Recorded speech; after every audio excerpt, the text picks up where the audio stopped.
Staff हो तो भी एक तरफ रखो, इसके लिए जगह बात नहीं देते। और आपका 2 आदमी रखने हैं तो उनको रखे यार, पार्किंग ये क्या करते हैं इसे। अब यार मैं तो खड़ा ही रह गया, कहाँ से जाऊँ।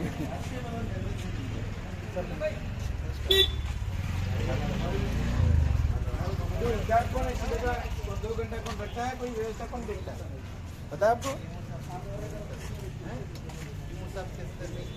अरे कोई तो जिम्मेदार दिया होगा क्या, ये व्यवस्था तुम्हें देनी है।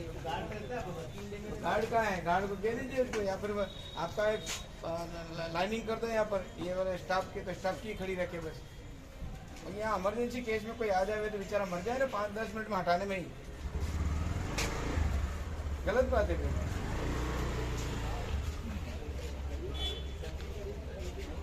संदीप मिल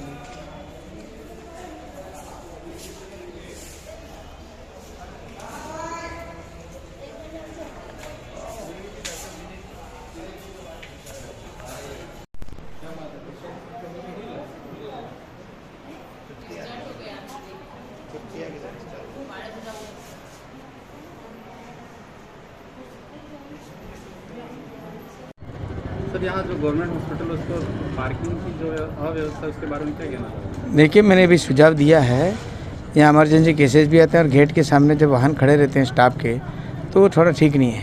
इंचार्ज डॉक्टर हैं उमेश जी, इनसे मैंने बात ही की है कि उसकी व्यवस्था पूरी बनाए, नहीं तो MRS के थ्रू 2 गार्ड अच्छे सुबह शाम से रख ले, ताकि बराबर व्यवस्थित रूप से यहाँ पर उनकी पार्किंग की व्यवस्था, मोटरसाइकिल की, 4 व्हीलर की, वो व्यवस्था बनाए। ये लोगों को असुविधा होती है, स्टाफ वालों को असुविधा होती है, तो बिल्कुल गेट में सटा करके सीढ़ियाँ तो अंदर जा ही नहीं सकते, ऐसी स्थिति है, वो ठीक नहीं है। उनको मैंने कहा है, पाबंद भी किया है कि नहीं, इसको आप जल्दी से व्यवस्था बनाओ ताकि लोगों को आवाजाही में कोई असुविधा नहीं होगी। सर, यहाँ सागवाड़ा एक ये बड़ा हॉस्पिटल माना जाता है, यहाँ पर आए दिन दुर्घटना ज़्यादा होती है, तो उसके बारे में सर क्या कहना चाहोगे? देखो, दुर्घटनाएं तो कोई रोक नहीं सकता, आदमी को अपने आप को स्वयं को उसकी व्यवस्था देखनी चाहिए। सड़क सुरक्षा के नाते पुलिस डिपार्टमेंट हो चाहे जनप्रतिनिधि हो, सब कहते रहते हैं और नशा पत्ता नहीं करे तब तो ये रुक सकता है, और हो भी जाते हैं तो यहाँ पर हॉस्पिटल में आते हैं तो उसकी तुरंत व्यवस्था भी होती है और डॉक्टर सब है वो तैयार रहते हैं और निश्चित रूप से इसकी सेवा करते हैं। और ऐसा टिपिकल केसेज होगा जिसके अंतर्गत आपसी समझाई से काम होता है, वो समाज बैठ करके इसकी सामने वाली पार्टी से करके इसकी व्यवस्था कर सकता है। बाकी डॉक्टर्स सभी तैयार रहते हैं, व्यवस्था भी अच्छी है और बहुत अच्छा यहाँ सागवाड़ा में चल रहा है। केवल अव्यवस्था मुझे आज पार्किंग की दिखी और इसलिए मैंने इनको पाबंद किया है कि इसकी व्यवस्था सुचारू रूप से चलाए।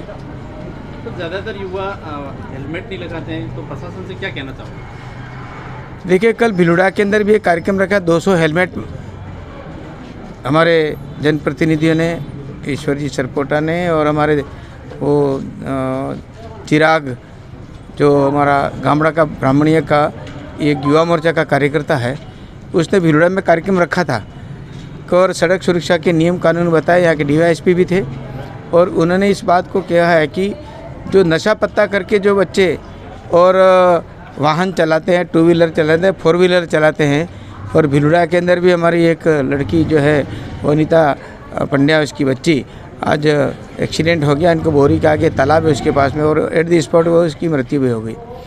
उस बात से और अन्य सभी जगह, अभी कल ही हमारे एक निजी स्कूल थी, इसके टक्कर खा करके एक आदमी एट द स्पॉट ख़त्म हो गया, बच्ची भी छोटी थी, इसके साथ सीरीज़ हो गई है।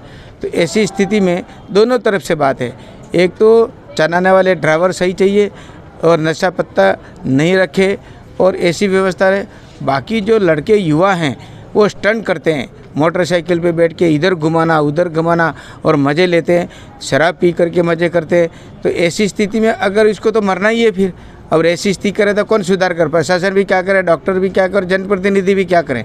इसलिए अपने अपने बच्चों को, समाज वालों को अपने अपने बच्चों को कंट्रोल में रखे और नशा पत्ता नहीं करे, गाड़ी चलाए तो व्यवस्थित चलाए, अच्छी तरह से चलाए और व्यवस्था भी ठीक ढंग की बनी रहेगी।